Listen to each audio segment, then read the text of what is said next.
বসন্তের শুরুতেই রঙের সমুদ্রে ধরাকে ডুবিয়ে দিতেই নানান রঙের ফুল নিয়ে হাজির হয় টিউলিপ। টিউলিপ যদিও একটি বিদেশি ফুল, তবুও আমার ভীষণ প্রিয়। আজ আমি একটি বিশাল ক্যানভাসে টিউলিপ ফুল আঁকব। আমার ক্যানভাসের সাইজ ছিল 24x36 এবং আমি অ্যাক্রিলিক মিডিয়ামে কাজ করছি। রং করার আগে কিংবা পেন্সিল স্কেচের আগে কিন্তু আমি ক্যানভাসটিকেই ভালো করে জেসো কোডিং করে নিয়েছিলাম, যেটা অনেক বেশি জরুরি।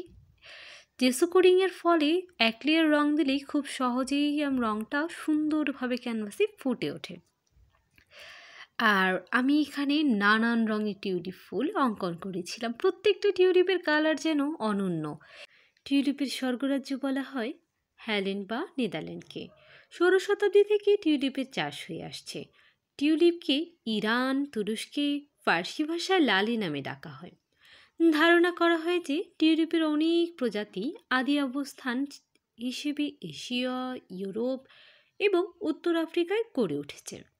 পারস্যে লাল টিউলিপকে ভালোবাসার প্রতীক হিসেবে চিত্রিত করা হয়। লাল টিউলিপের কেন্দ্রস্থলে অবস্থিত কালো অংশের মাধ্যমে প্রেমিক প্রেমিকার হৃদয় ভেঙে খান খান ও কয়লার পুড়ে যাওয়া এবং হলুদ টিউলিপের বিনিময় করা হয় আশাহীন ও সম্পূর্ণভাবে নিরাশাগ্রস্ত আকারকে তুলে ধরতে। টিউলিপের নানা গল্প সারা পৃথিবী জুড়ে ছড়িয়ে আছে। আর সেই টিউলিপের রং বেরঙের রঙিন রঙে আমি আজকে আমার ক্যানভাসকে রাঙিয়ে তোলার চেষ্টা করছি। বর্তমান যুগে বিটকয়েন যেমন মূল্যবান হয়ে উঠেছে, তেমনই 17 শতাব্দীতে নাকি টিউলিপ ফুলের এরকম মূল্য হয়ে উঠেছিল। তখন ধারণা করা হতো ধনী ব্যক্তি মানেই তার বাড়িতে টিউলিপ ফুলের বাগান থাকতে হবে। আর টিউলিপ ফুল যেহেতু একটু মূল্যবান কিংবা চাষ পদ্ধতিটা একটু কঠিন হওয়ায় এর তখন দাম একেবারে চড়াই ছিল। সাধারণ মানুষের বেতনের 6 গুণ হতো একটি টিউলিপের বাল্বের দাম। এবং 17 শতাব্দীতে এই টিউলিপের বাল্ব কেনাকে কেন্দ্র করে হাজার হাজার মানুষ দেউলিয়া পর্যন্ত হয়ে গিয়েছিল।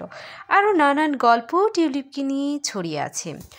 আমার এই রং বেরঙের টিউলিপের ব্যাকগ্রাউন্ড হিসেবে আমি কালো রঙটি ব্যবহার করেছিলাম, কিন্তু শুধু কালো নয়, কালো রঙের সাথে আমি একটু ডার্ক নেভি ব্লুটা ইউজ করেছিলাম, কারণ সরাসরি কালো রঙটা অ্যাপ্লাই করলেও তা আশানুরূপ ফল দেয় না, কিছুটা ফ্যাকাশে হয়ে যায়।